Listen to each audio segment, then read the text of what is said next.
Hello, beautiful souls. Welcome to my channel, Mystical Honey. So, today we are going to do reading for the day and see what kind of energies we might come across or deal with. This is general reading, guys. Please take what resonates with you and leave the rest. For more accurate and personal readings, you can reach out to me. So, let's see what do the cards have for the day. Uh, what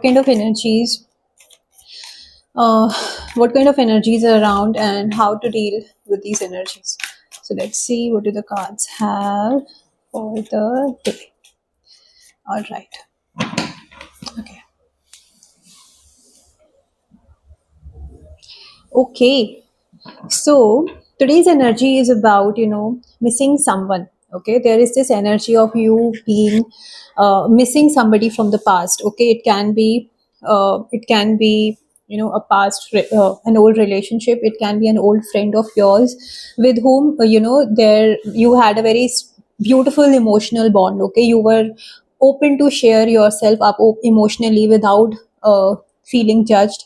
So there is this energy of missing somebody from the past. For some of you, I see that a past person may try to reach out to you. All right. And it can be a reunion with an old friend. It can be a soulmate kind of energy from the past is what I'm seeing coming around. Okay. If you're in no contact situation with a person, then there are very good chances that the person is thinking of you and they are missing that bond, that loving, that warmth in the relationship which you had shared with that person.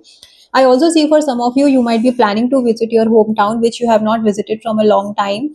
And, you will cherish the old memories and you will be, really enjoying that time in that place. For some of you, I see that you need to meet your inner child. Okay. Do something which you used to do when you were a child and used to love that. It can be any hobby like painting, dancing, playing video games. It can be anything basically. So try to connect with your inner child is what I'm getting. Okay. So it's a beautiful energy, guys. Please claim the positive energy from this reading. If you have liked it, please do like this video. And if you have not subscribed to my channel, I request you to please subscribe to my channel for daily tarot insights. Bye bye.